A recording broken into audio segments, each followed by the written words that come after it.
நீங்கள் இணையம் வழியாக இடம்பெறும் பிரசங்கத்தில் எங்களோடு இணைந்திருப்பதில் நாங்கள் மகிழ்ச்சி அடைகிறோம். ஆண்டவருடைய வார்த்தையை கேட்பதற்கு முன்பாக வேத வாசிப்பு வாசிக்கப்படும். We are so glad you could join us for online sermon today. Before we hear God's word, we will have the scripture read. கர்த்தருக்கு ஸ்தோத்திரம்.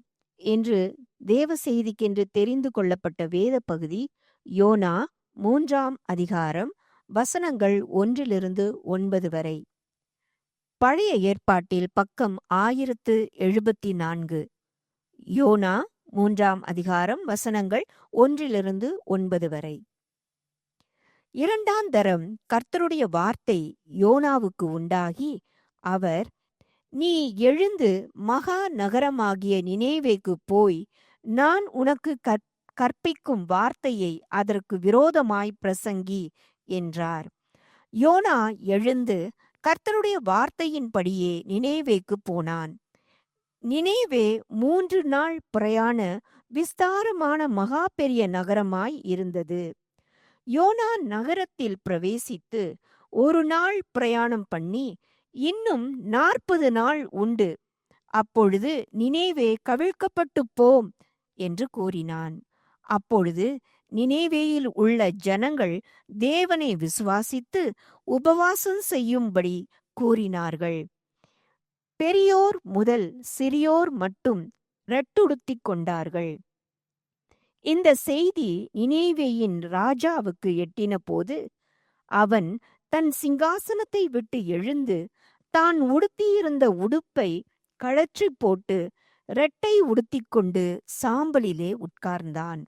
மேலும் ராஜா தானும் தன் பிரதானிகளும் நிர்ணயம் பண்ணின கட்டளையாக நினேவேயில் எங்கும் மனுஷரும் மிருகங்களும் மாடுகளும் ஆடுகளும் ஒன்றும் ருசிப்பாராதிருக்கவும், மேயாமலும் தண்ணீர் குடியாமலும் இருக்கவும், மனுஷரும் மிருகங்களும் இரட்டினால் மூடிக்கொண்டு தேவனை நோக்கி உரத்த சத்தமாய் கூப்பிடவும், அவரவர் தம் தம் பொல்லாத வழியையும் தம் தம் கைகளில் உள்ள கொடுமையையும் விட்டு திரும்பவும் கடவர்கள்.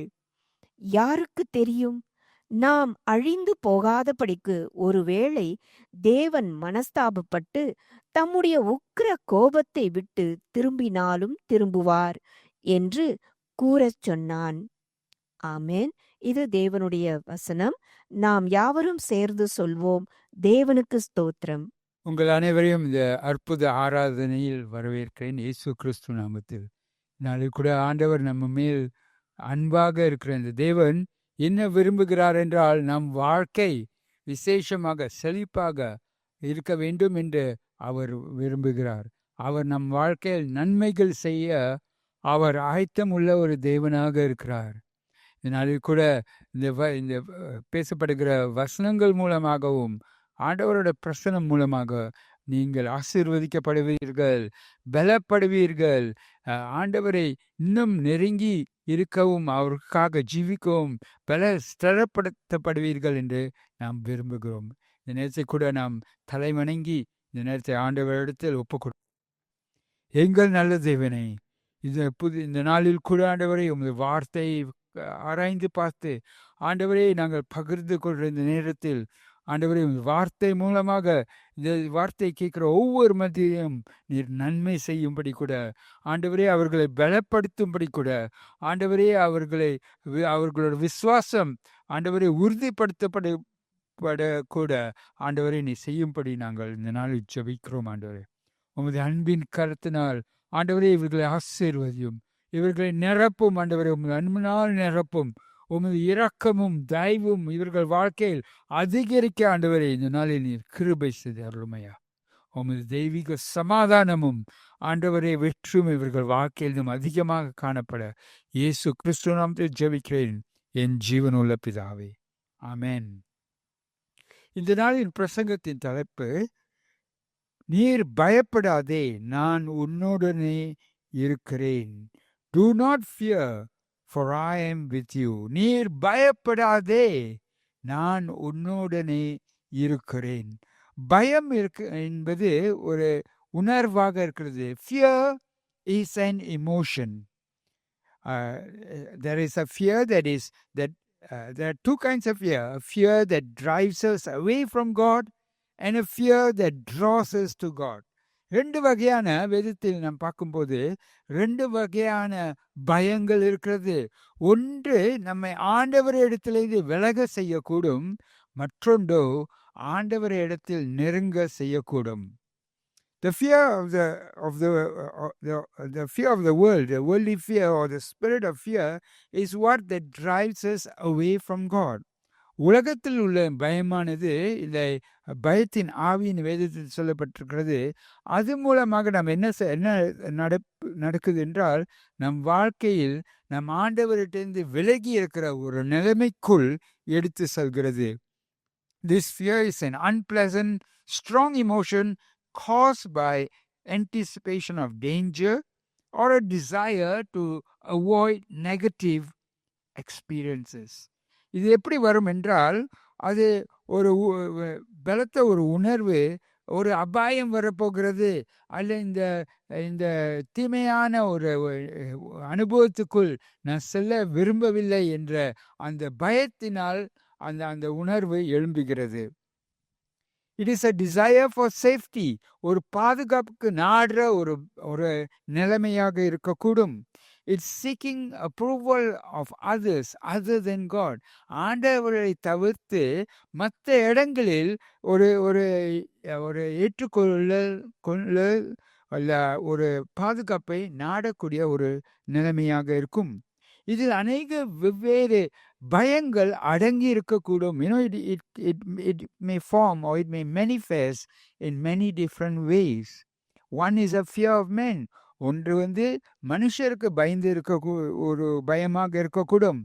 This is a fear of what others think and say and a desire for their approval. இந்த மாதிரி பயத்தில் இருக்கிறவர்கள் பிறர் அவர்களை ஏற்றுக்கொள்வார்கள், அவர்கள் மேல் பிரியமாக இருப்பார்கள், அவர்கள் ஏற்றுக்கொள்வது அவசியமாக இருக்கு என்று அப்படியாக அவர்களை நாடுவார்கள். Or it could be the fear of death, the natural fear of dying, which believers are not to have because Jesus conquered death. அல்லது மரணத்தின் பயமாக இருக்கலாம். திடீர்னு ஒரு பயம், மரணத்தின் பயம். ஆனா வேதம் சொல்கிறது, விசுவாசிகள் அப்படிப்பட்ட ஒரு பயத்திற்குள் செல்ல மாட்டார்கள், ஏனென்றால் இயேசு மரணத்தை ஜெயம் கொண்டவராக இருக்கிறார். Or it could be a fear of failure, an excessive focus on self and an impossible standard for perfection. அல்லது தோல்வி அடையக்கூடிய ஒரு நிலைமையிலேருந்து பயமாக இருக்கக்கூடும். எனக்கு தோல்வி வேண்டாம், இதை செய்த நான் தோல்விக்குள் போகக்கூடும் என்று ஒரு நோக்கம். நான் எல்லாத்தையும் சரியாக தான் செய்யணும், சிறப்பாக செய்யணும்னு ஒரு எதிர்பார்த்தல். அந்த எதிர்பார்த்தலில் தோல்வி வந்து விடுமா, தோல்வி அடைந்துடுவேனா என்று ஒரு பயமாக இருக்கிற அவர்கள் நினைக்கிற நிலைமைகள் சில நேரங்களில் ஏற்றுக்கொள்ளக்கூடிய முடியாத ஒரு நிலைமையாக இருக்கும். It could be a standard that is so high that nobody can reach it. யாரும் அடைய முடியாத ஒரு தரனாக இருக்கக்கூடும், அதை நாடி போவார்கள். Or it could be the fear of the unknown or the future. அல்லது எதிர்காலத்தை குறித்து அது தெரியவில்லையே, எதிர்காலத்தில் என்ன நடக்க போகுது, எப்படி வாழ போறேன் என்று தெரியாத புரியாத ஒரு நிலைமையில் கூட அது பயமாக இருக்கக்கூடும். Or it could be a fear of sin. பாவத்தின் பயமாக, பாவம் செய்த பிற்பாடு வெக்கம் அடைவதும் அதில் குற்றச்சாட்சி உள்ளதா ஒரு நிலைமையாக இருக்கக்கூடும். It could be a condition of guilt. It could be a condition of shame that brings fear. This spirit of fear can make people feel weak, paralyze them, and cause them to focus on their own needs and desires. இந்த பயம் நிலைமை, இந்த பயன் ஆவி, இந்த உலகத்தின் பயத்தில் இருக்குகிறவர்கள் அவர்கள் பலவீனமாக இருப்பார்கள், ஒன்றும் செய்ய முடியாத ஒரு நிலைமையில் இருப்பார்கள். அதே நேரத்தில் அவர்களோட கவனம் எது மேல் இருக்கும் என்றால், அவர்களோட தேவையும் அவர்களோட வாஞ்சையையும் அவர்களோட எண்ணங்களும் மேல்தான் சார்ந்து இருப்பார்கள். But scripture clearly says that God has not given us a spirit of fear. ஆனா வேதம் தெளிவாக எடுத்து சொல்கிறது, ஆண்டவர் நமக்கு எப்படி ஒரு பயமுள்ள ஆவியை அவர் நமக்கு கொடுக்கவில்லை. இரண்டாவது வகையாக உள்ள பயம் எப்படி என்றால் ஆண்டவரின் பயம். The second type of fear is a fear of God. ஆண்டவர் மேல் இருக்கிற பயம் என்று சொல்லையில் அது ஆண்டவர் ஒரு பயங்கரமானவர், அவர் தண்டனையை கொடுப்பார், அவர் பலி பலி பலி செய்வார், பலி கொடுப்பார் அப்படிப்பட்ட ஒரு பயம் அல்ல.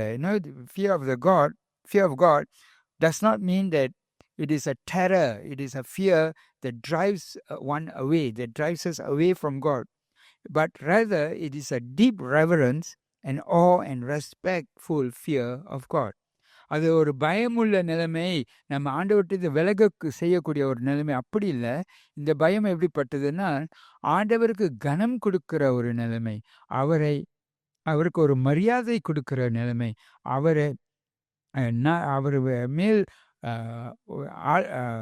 ஒரு ஆச்சரியமான ஒரு கனத்தை கொடுக்கக்கூடிய ஒரு நிலைமையாக இருக்கிறது.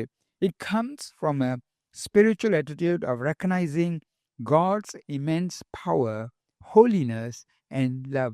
இது இப்படிப்பட்ட இந்த கனம், இப்படிப்பட்ட ஒரு மரியாதை எங்கேருந்து வரும் என்றால் ஆண்டவரோட வல்லமையையும் அவரோட பரிசுத்தத்தையும் அவருடைய அன்பையும் ஆவிக்குரிய வகையில் அறிந்து கொண்ட பிற்பாடு அப்படிப்பட்ட தேவ பயம் நம்மில் வரும். It results in a humble and trusting relationship with him. இது தேவ பயம் என்ன உண்டாக்கும் என்றால் அவரை சார்ந்திருந்து அவர் மேல் நம்பிக்கையாக இருந்து அவருக்கு கீழ்ப்படிந்து வாழ்கிற ஒரு உறவுக்குள் இருக்கிற ஒரு நிலைமையை அது உண்டாக்கும்.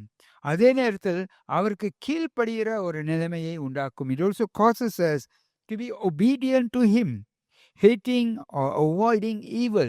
பாவத்தையோ வெறுத்து அதிலிருந்து விளங்கி இருக்கிற ஒரு எண்ணங்களை இருக்கும். அதே நேரத்தில் அப்படி சார்ந்து இருக்கிற நேரத்தில் ஆண்டவரை நம்பி கீழ்ப்படிந்து இருக்கிற நேரத்தில் அவர் மேல் ஒரு விசுவாசம், அவர் மேல் ஒரு நம்பிக்கை, அவரை சார்ந்து இருக்கிற ஒரு நிலைமை உள்ளத்தில், ஒரு பாதுகாப்பின் நிலைமை உள்ளத்தில் உண்டாக்கும்.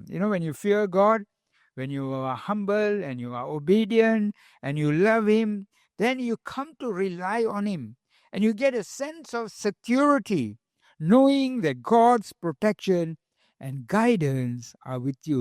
அது ஒரு பாதுகாப்பில் நம்மை கொண்டு வரும். ஆண்டவர் என்னை பாதுகாப்பார், என்னை வழி நடத்துவார், அவர் எனக்கு போதுமானவர் என்ற ஒரு உறுதி உள்ளத்தில் வரும். 1 யோவான் 4வது அதிகாரம் 18வது வசனம் சொல்கிறது, பூர்ண அன்பு பயத்தை புறம்பே தள்ளும் என்று. In 1 John 4:18 it says, there is no fear in love, but perfect love casts out fear, for fear has to do with punishment.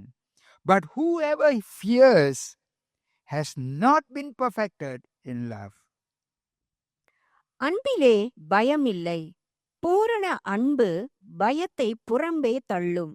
பயமானது வேதனை உள்ளது, பயப்படுகிறவன் அன்பில் பூரணப்பட்டவன் அல்ல.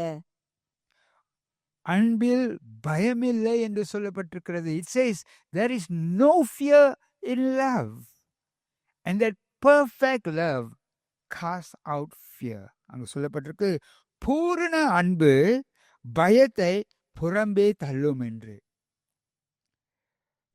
பயமானது வேதனை உள்ளது இருக்கிறது. பயப்படுகிறவன் அன்பில் பூரணப்பட்டவன் அல்ல. And the one who has fear in him is not perfected in love. Only the one who is perfected in God's love will be able to not have fear, because love casts out fear. ஆண்டவரோட அன்பில் பூர்ணப்பட்டவன் தான் பயமில்லாமல் இருப்பான். ஏனென்றால் அந்த அன்பானது பயத்தை புறம்பே தள்ளும். That love is found only in God. அப்படிப்பட்ட அன்பு ஆண்டவர் மத்தியில் மட்டும்தான் நாம் பெற்றுக்கொள்ள முடியும். He can only receive it through faith in God. ஆண்டவர் மேல் விசுவாசமாக இருக்கிறவர்கள் மட்டும்தான் அப்படிப்பட்ட அன்பை அவர்கள் பெற்றுக்கொள்ள முடியும். Growing in the fear of the Lord can provide strength to face all other fears. ஆண்டவரோட அன்பில் தேவ பயத்துடன் நாம் வளர்ந்து வரும்போது அது நமக்கு ஒரு பலன் தரும். அது மற்ற பயங்களை புறம்பே தள்ள நமக்கு வழியை செம்மைப்படுத்தும். இந்த நாளின் சொன்ன தலைப்பு பயப்படாதே நான் உன்னோடு இருக்கிறேன். You know the title we say that fear not I am with you is taken from Isaiah 41:10. அது ஈசாயா 41வது அதிகாரம் 10வது வசனத்திலிருந்து எடுக்கப்பட்டிருக்கிறது. அதை வாசிப்பதை கேட்போமாக. It says in Isaiah 41:10, Fear not, for I am with you. Be not dismayed, for I am your God. I will strengthen you, I will help you, I will uphold you with my righteous right hand. நீ பயப்படாதே, நான் உன்னுடனே இருக்கிறேன். திகையாதே, நான் உன் தேவன்.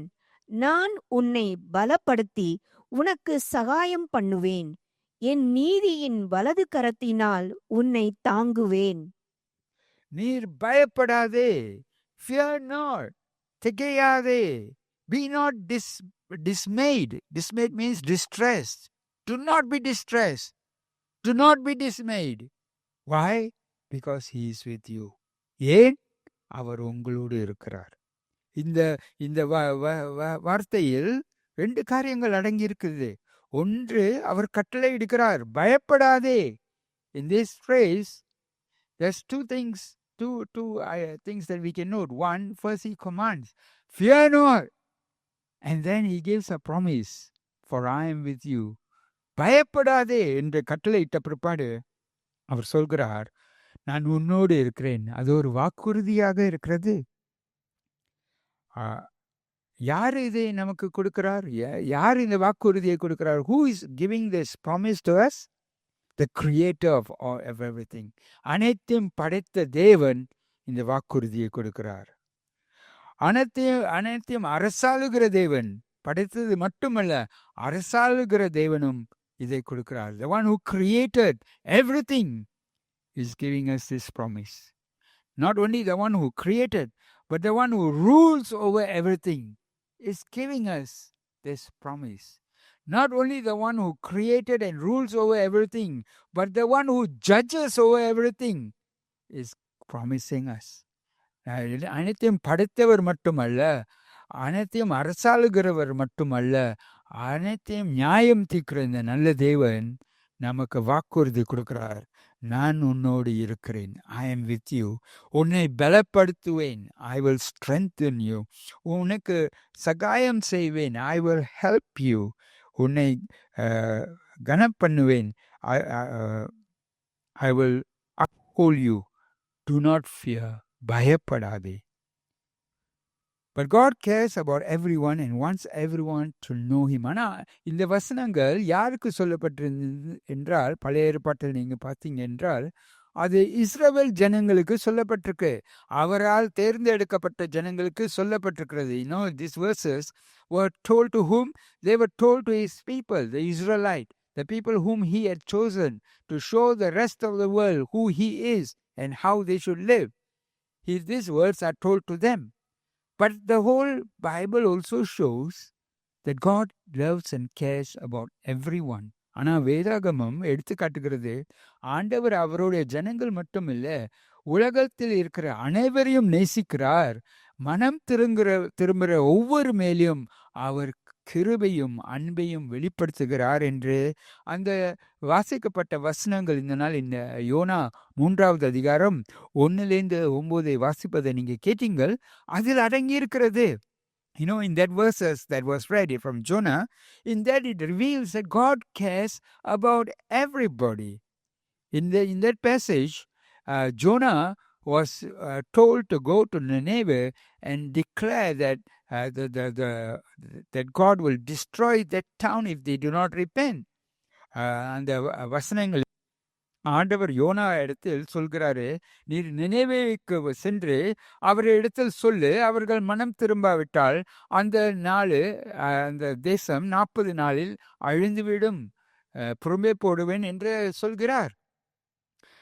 யோனாவுக்கோ விருப்பமில்லை அதை போய் சொல்ல. Jonah did not want to go and tell them that because he did not like them and he did not want them to repent and God forgive them. And therefore he ran away and went through a lot of struggle before he himself repented and went to Nineveh. அவன் விரும்பவில்லை அவர்கள் ரட்சிக்கப்பட வேண்டும், ஆண்டவரை அறிந்து கொள்ள வேண்டும், ஆண்டவரோட மன்னிப்பு பெற்றுக்கொள்ள வேண்டும் என்று அவனுக்கு விருப்பமில்லை. ஏன்னா அவன் அவர்களை வெறுத்தான். அப்படி இருக்கையில் அவன் ஓடி போனான். ஓடி போய் அநேக கஷ்டங்கள் பாடுபட்டு மனம் திரும்பி அதுக்கு பிற்பாடு அவன் மீண்டுமாக மனம் திரும்பி அந்த தேசத்தில் போய் அவன் அறிக்கையிடுகிறான், சொல்கிறான், மனம் திரும்புங்கள், அல்லாவிட்டால் 40 நாளில் ஆண்டவர் இந்த இடத்தை அழித்து விடுவார் என்று. And so he goes and he says that in 40 days Nineveh will be destroyed. Let us hear that being read again in Jonah 3:4. YONO 3வது அதிகாரம் 4வது வசனத்தை மீண்டுமாக வாசிப்பதை கேட்போமாக. யோனா நகரத்தில் பிரவேசித்து ஒரு நாள் பிரயாணம் பண்ணி இன்னும் 40 நாள் உண்டு, அப்பொழுது நினைவே கவிழ்க்கப்பட்டு போம் என்று கூறினான். அவர்கள் and so Jonah went there and says for 40 days and Nineveh will be overthrown. And so the people feared. And the ஜனங்கள் என்ன செய்தார்கள்? அவர்கள் பயந்து அவர்கள் மனம் திரும்பி அவர்கள் சாக்கு ஆடைகளை போட்டு கூட அவர்கள் மனம் திரும்பி ஆண்டவரை நாடி அவர்கள் சிறியதிலிருந்து அந்த ராஜா வரைக்கும் அனைவரும் மிருகங்களும் சேர்த்து அனைவரும் ஆண்டவர் முன்பாக மனம் திரும்பினார்கள். ஆண்டவர் அதை பார்த்து அவர்களுடைய மனம் திரும்புதல் உண்மை உள்ளது என்று அறிந்து அவர்களை மன்னித்தார். And so when Jonah proclaimed that, everyone in that town of Nineveh, from the least to the highest, all of them wore sackcloth and mourned and repented. Wearing sackcloth was a sign of mourning, of repentance, of seeking forgiveness. அவர்கள் அப்படியாக ஆண்டவரை நாடி அவர் மன்னிப்பு கேட்டார்கள். And so God saw their actions and that they have given up their wicked behavior. So he did not punish them, but he forgave them. அவர்களோட மனம் திரும்புதலை கண்டு ஆண்டவர் அவர்களை தன்னைக்குள் செய்யாமல் எடுத்து செல்லாமல் அவர்களை மன்னித்தார். இந்த வசனங்களும் அநேக வெவ்வேறு வசனங்களும் என்ன எடுத்து காட்டுகிறது என்றால் ஆண்டவர் அனைவரையும் நேசிக்கிறவராக இருக்கிறார். This verses reveal that God loves everyone and that whoever turns to him in repentance with a repentant heart, God forgives them. அவரிடத்தில் மனம் திரும்புகிற யாவும் அவர்களோட தப்பை உணர்ந்து மனம் திரும்பும்போது ஆண்டவர் மன்னிக்கிறவராக இரக்கமுள்ள தேவனாக இருக்கிறார், அன்பு நிறைந்தவராக இருக்கிறார். அவர் சொல்கிறார், நான் உண்மையில் இரக்கம் உள்ளவனாக இருக்கிறேன் என்று. He cares about you. He cares and he says to you, fear not. அவர் சொல்கிறார், பயப்படாதே. அதேதான் இயேசுவும் புதிய ஏற்பாட்டை எடுத்து சொன்னார். யோவான் 14வது அதிகாரத்தில் 1வது வசனத்தை வாசிப்பதை கேட்போமாக. In John 14:1, Jesus echoes the same thing. He says, let not your hearts be troubled, because in God, believe in God and believe also in me. உங்கள் இருதயம் கலங்காதிருப்பதாக, தேவனிடத்தில் விசுவாசமாயிருங்கள், என்னிடத்திலும் விசுவாசமாயிருங்கள். உங்கள் இருதயம் கலங்காதிருப்பதாக, தேவனிடத்தில் விசுவாசமாக இருங்கள், என்னிடத்திலும் விசுவாசமாக இருங்கள் என்று இயேசு சொல்கிறார். Jesus says, let not your hearts be troubled, but believe in God. Believe also in me. He's inviting us for those who do not know him to come and experience him, to believe in his birth. அவரோட பிறப்பை குறித்து விசுவாசிக்க அழைக்கிறார். ஏனென்றால் அவரோட பிறப்பு உண்மை உள்ளதாக இருந்தது. ஆண்டவர் அவரோட குமாரனை அனுப்பினார், உலகத்தில் பிறந்து மனிதனாக வாழவும் உலகத்தின் பாவத்தை சுமக்கவும் நமக்காக மரிக்கவும் அவர் அனுப்பினார். Believe in his death. அவரோட மரணத்தில் விசுவாசமாயிருங்கள். ஏனென்றால் அது உண்மை உள்ளது. அவர் நம்முடைய பாவங்களை சுமந்து நமக்காக பலியாகி அவர் சிலுவையில் மரித்தார். Believe in his resurrection because it is the truth. அவரோட உயிர்த்தெழுதலில் விசுவாசமாயிருங்கள். ஏனென்றால் அது உண்மை உள்ளது. 3ஆம் நாள் அவர் மரணத்திலிருந்து உயிர்த்தெழுந்தார், வெற்றி பெற்றார் நமக்காக. Believe in his ascension. அவர் பரத்தில் எடுக்கப்பட்டார், அதை விசுவாசிங்கள். 500 பேருக்கு மேல் அவர் பரத்துக்கு செல்றதை அவர்கள் கண்டார்கள். More than 500 people witnessed him ascending to heaven. Believe in his promise to return. அவரோட வாக்குறுதி, நான் மீண்டும் வருவேன், இதோ வருகிறேன் என்று சொல்ற வார்த்தைகளை விசுவாசிங்கள். ஏனென்றால் அது உண்மையாக இருக்கிறது. And so this day God calms your heart and invites you to do that by trusting in him. இந்த நாளில் கூட ஆண்டவர் உங்களை அழைக்கிறார், உங்களோட இருதயத்தை அமைதிப்படுத்த அவர் மேல் விசுவாசத்தை வைக்கும்படி. அவர் உங்களுக்கு உதவி செய்ய ஆயத்தமாக இருக்கிறார். He is ready to help you. He is your help and he is your strength. அவரே உங்களுக்கு உதவியாக இருப்பாரு, அவரே உங்களுடைய பலனாக இருப்பாரு. He will uphold you with his righteous right hand. அவரோட வலது கரத்தால் உங்களை தாங்குவார். Today God calls out to his people to put their full trust in him and to love him with all their heart. இந்த நாளில் ஆண்டவர் உங்களை அழைக்கிறார். நீங்கள் அவரை அறியாமல் இருக்கலாம், ஒருவேளை அறிந்தும் வேதனையிலும் போராட்டத்திலும் இருக்கலாம். இந்த நாளில் அழைக்கிறார், அவர் மேல் விசுவாசத்தை வையுங்கள், அவர் மேல் உங்களோட நம்பிக்கையை வையுங்கள். அவர் உங்களுக்கு போதுமானவராயிருக்கிறார். வெளிப்படுத்தல் 3வது அதிகாரம் 20வது வசனம் இப்படியாக சொல்கிறது. In Revelation 3:20 he says, Behold, I stand at the door and knock. If anyone hears my voice and opens the door, I will come into him and eat with him and he with me. இதோ வாசற்படியிலே நின்று தட்டுகிறேன். ஒருவன் என் சத்தத்தை கேட்டு கதவை திறந்தால் அவனிடத்தில் நான் பிரவேசித்து அவனோடே போஜனம் பண்ணுவேன், அவனும் என்னோடே போஜனம் பண்ணுவான். இந்த நாள் பயத்தில் இருக்கிறீர்களா? Are you living in fear today? ஒரு போராட்டத்தில் இருக்கிறீர்களா? Are you struggling? Are you having suffering and struggle to experience God, to feel God?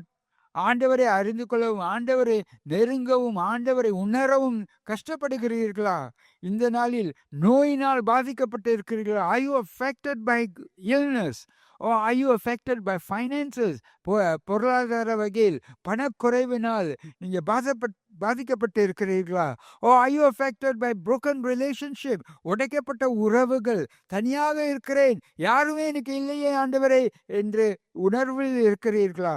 Or because of addiction, இல்லை ஏதாவது ஒரு வாழ்க்கை முறைக்கு அகப்பட்டு இருக்கிறீர்களா, வழிமுறைக்கு அகப்பட்டு இருக்கிறீர்களா? இந்த நாளில் அவர் சொல்கிறார், இதோ நான் கதவில் முன்பாக நின்று தட்டுகிறேன். He says here, Jesus says, here I stand at the door and knock. If you will open, I will come in with you and be with you. நீர் கதவை திறந்தால் இதோ நான் பிரவேசித்து உன்னோடு இருப்பேன் என்று ஆண்டவர் இயேசு எடுத்து சொல்கிறார். Today his words remind us, fear not, for he is with us. இந்த நாளில் அவர் எடுத்து சொல்கிறார், பயப்படாதே, இதோ நான் உன்னோடு இருக்கிறேன். Be not dismayed, for I am your God. திகையாதே, ஏனென்றால் நான் உன்னுடைய ஆண்டவராக இருக்கிறேன். உன்னை பலப்படுத்துவேன், உன்னை வழி நடத்துவேன், உனக்கு சகாயம் செய்வேன் என்று. That I am your God. I will strengthen you, I will help you, and I will uphold you.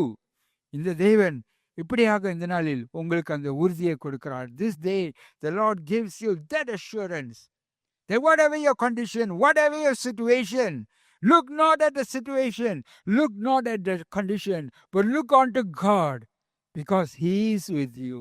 இந்த நாளில் கூட உங்களோட சூழ்நிலையை பார்க்காமல், உங்களோட தேவையை பார்க்காமல், உங்களோட குறைவுகளை பார்க்காமல் ஆண்டவரை நோக்கி பாருங்கள். ஏனென்றால் அவர் உங்களோடு இருக்கிறார். அவர் உங்களுக்கு போதுமானவராக இருக்கிறார். He is enough for you. He is enough forever. He is always enough. And he is more than enough. அவர் எப்பொழுதும் போதுமானவராக இருக்கிறார். எப்பொழுதும் நிறைவு உள்ளவராக இருக்கிறார். அவர் எப்பொழுதும் உங்களுக்கு உங்களோட தேவையை விட அதிகமாக இருக்கிறார். நன்மை செய்கிறவராக இருக்கிறார். It is more than you can think. It is more than you can ask. And it is more than you can imagine. நீங்க நினைக்கிறத விட, கேட்கிறத விட, யோசிக்கிறதை விட அதிகமாக ஆண்டவர் உங்களுக்காக செய்ய வல்லமை உள்ளவராக உங்களில் இருக்கிறார். He is in you and he is working in you. He is more than enough. And so will you respond to say that, Lord, you are enough for me? அப்படி இருக்கையில் இந்த நாளில் நீங்க சொல்லுவீர்களா, ஆண்டவரே நீர் எனக்கு போதுமானவராய் இருக்கிறேன், எனக்கு போதுமானவராய் எந்த சூழ்நிலையிலும் ஆண்டவரே உம்மை நம்புகிறேன், நீர் எனக்கு போதுமானவராய் இருக்கிறீர் என்று சொல்வீர்களா? Will you declare to God today to say that, Lord, in all conditions, in every circumstance, I trust you and I know that you are enough for me. You are enough because I am already loved. ஏனென்றால் ஆண்டவர் உங்களை நேசிக்கிறார், உங்களை தேர்ந்தெடுத்து விட்டார், உங்களை அறிந்திருக்கிறார். இந்த நாள் அந்த உறுதி கொடுக்கிறார், பயப்படாதே, நான் உன்னோடு இருக்கிறேன். நான் ஜெபம் பண்ணுவோமாக. Let us pray. ஆண்டவரே, நாங்கள் சாதாரண மனுஷர்கள். Lord, we are just people and we are weak people. நாங்கள் பலவீனம் உள்ள ஜனங்களாக இருக்கிறோம் ஆண்டவர். ஆனாலோ நீர் சிறந்த தேவன், மகத்துவம் உள்ளவர். But you are an awesome and mighty God, a powerful God. And Lord, we receive your word that you are with us. இந்த நாளில் நாம் உமது வார்த்தைகளை, நீர் எங்களோடு இருக்கிறீர் என்ற அந்த உறுதியை, வாக்குறுதியை பெற்றுக்கொள்கிறோம் ஆண்டவர். இந்த நாளில் இந்த செய்தியை கேட்ட ஒவ்வொருவரையும் ஆசீர்வதியும் ஆண்டவர். எந்த சூழ்நிலையாக இருந்தாலும் அவர்கள் உம்மை பார்க்க அவர்களை வழிநடத்தும். Lord, whatever condition, situation, circumstance these people may be in, help them to focus on you, God. To draw close to you. உம்மிடத்தில் நெருங்கவும் ஆண்டவரே. உம்மிடத்தில் இந்த பலன் பெற்றுக்கொள்ளவும், பூர்ண அன்பு பெற்றுக்கொள்ளவும் ஆசீர்வதியும். Lord, help them to receive your perfect love that drives out all fears. We pray all in இயேசு கிறிஸ்து நாமத்தில் ஜெபிக்கிறோம் எங்கள் ஜீவனுள்ள பிதாவே. ஆமென். தேவனுடைய வார்த்தையால் நீங்கள் ஆசீர்வதிக்கப்பட்டீர்கள் என நம்புகிறோம். பிரசங்கத்தை கேட்ட பிறகு உங்களுக்கு ஏதேனும் கேள்விகள் இருந்தால் அல்லது யாரிடமாவது பேச வேண்டும் என்றால் எங்கள் சபை அலுவலகத்தை தொடர்பு கொள்ளுங்கள். நீங்கள் தனிமையில் இல்லை என்றும் உங்களோடு சேர்ந்து பயணம் செய்ய நாங்கள் சபையாக முன்வருகிறோம் என்பதை நீங்கள் அறிய வேண்டும் என்று நாங்கள் விரும்புகிறோம். நீங்கள் கர்த்தருக்குள் ஒரு நபராக வளர்ச்சி அடைவதற்கு உங்களது பாதுகாப்பான இடமாக நாங்கள் இருக்க விரும்புகிறோம். இந்த வாரம் உங்களுக்கு சிறந்த வாரமாக அமையட்டும். ஆண்டவர் உங்களை ஆசீர்வதிப்பாராக. We hope you have been blessed by the word of God today. If you have any questions after hearing the sermon today, or you need somebody to talk to, please contact our church office. We would like you to know that you are not alone and that we as a church are willing to journey with you. We hope to be your safe space where you can grow in Christ as a person. We hope you have a great week. God bless you.